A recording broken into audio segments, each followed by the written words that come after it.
Shalom, selamat pagi saudara yang dikasihi Tuhan. Kiranya berkat, damai sejahtera dan sukacita dari Tuhan Yesus Kristus senantiasa menyertai saudara sekalian. Sebelum kita mendengarkan firman Tuhan dan renungan, marilah kita berdoa. Tuhan Allah Bapa yang baik, kami sungguh bersyukur atas kebaikan dan kemurahan-Mu. Karena Engkau Tuhan yang selalu melindungi, menolong dan menopang kami. Terima kasih atas setiap kemurahan-Mu, ya Tuhan.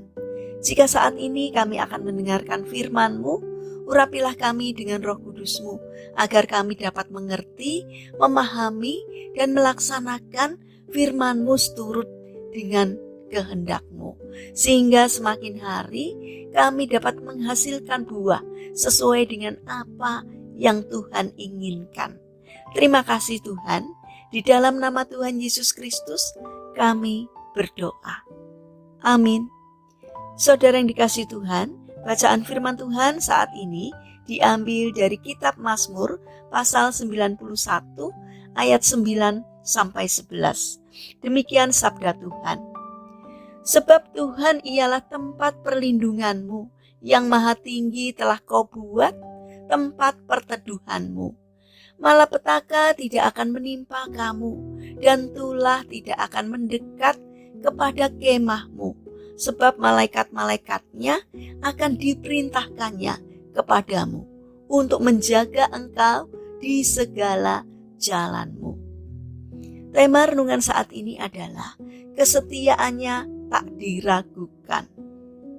Saudara yang dikasihi Tuhan, di sebuah kelompok masyarakat terpencil, ada sebuah kebiasaan yang menarik untuk diperhatikan, yaitu pada saat sebuah keluarga ingin mengetahui apakah anak laki-laki mereka sudah dewasa atau belum.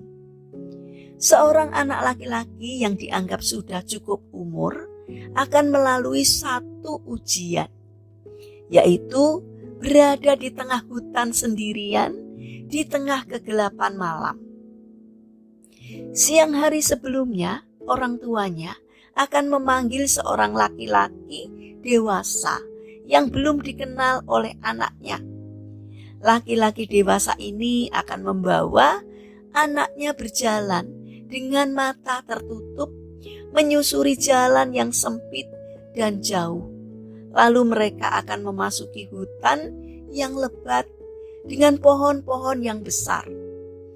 Ketika hari sudah menjadi gelap, tutup mata anak tersebut akan dibuka, dan orang yang mengantarnya akan meninggalkannya sendirian. Ia akan dinyatakan dewasa apabila ia tidak berteriak atau menangis sampai wajar menyingsing. Hutan yang penuh dengan pohon-pohon besar itu membuat malam semakin gelap. Tak ada seberkas sinar pun yang menembus kegelapan itu. Bahkan sang anak itu pun tidak dapat melihat dirinya sendiri. Begitu gelap dan menakutkan. Di tengah kegelapan yang menakutkan itu, anak laki-laki tersebut mendengar suara-suara yang begitu menyeramkan. Lolongan anjing hutan membuat bulu roma berdiri. Gesekan daun dan dahan menimbulkan suara yang semakin menakutkan.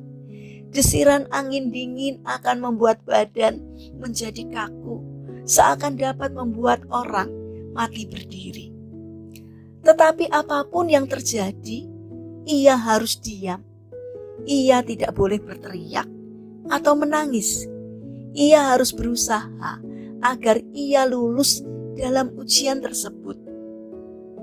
Setelah berjam-jam bertahan dalam kegelapan malam, saat yang dinanti itu pun segera tiba. Matahari mulai menyinarkan cahayanya dan rasa takut pun berubah menjadi kegembiraan. Hanya saja ada satu hal yang mengagetkan ketika anak laki-laki itu melihat sekelilingnya, yaitu ia melihat ayahnya berdiri tidak jauh di belakangnya dengan posisi siap menembakkan anak panah dengan senjata lain yang terselip di pinggangnya, menjagai anaknya sepanjang malam.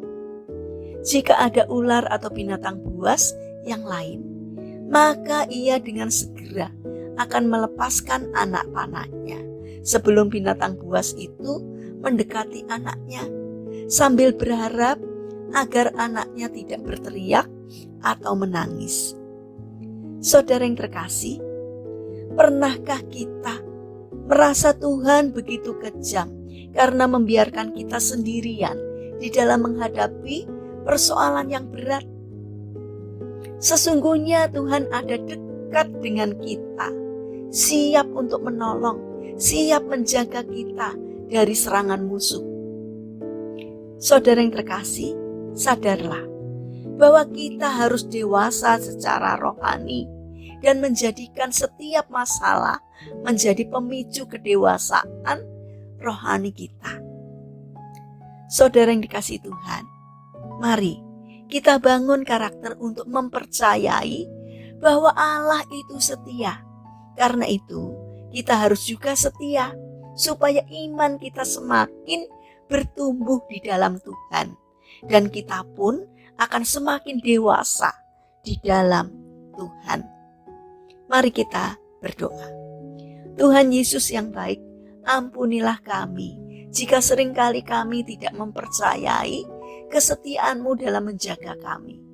Ajarilah kami untuk menerima segala persoalan yang kami alami sebagai sarana mendewasakan rohani dan meningkatkan iman kami kepadamu. Bapa yang penuh kasih, saat ini kami juga mendoakan bagi saudara-saudara kami yang mengalami permasalahan dan kesulitan hidup. Kiranya mereka tidak menyerah, melainkan bangkit berjuang mengatasinya bersama Engkau. Karena kami percaya bahwa Tuhan hadir untuk menolong mereka. Bagi mereka yang sakit, kiranya Tuhan memberkati setiap upaya yang dilakukan. Tuhan berkenan untuk menjamah dan menyembuhkannya. Bapa yang penuh kasih, saat ini kami ingin menyerahkan setiap aktivitas kami hari ini kepada Tuhan. Berkati setiap karya kami hari ini, sehingga mendatangkan berkat tidak hanya bagi diri kami sendiri, tetapi bagi sesama kami. Terima kasih Tuhan, kami percaya bahwa Tuhan akan menyertai dan menolong kami. Dalam nama Tuhan Yesus Kristus, kami berdoa. Amin. Puji Tuhan, saudara yang terkasih, kiranya firman Tuhan dan renungan hari ini dapat menjadi berkat bagi kita semua. Haleluya.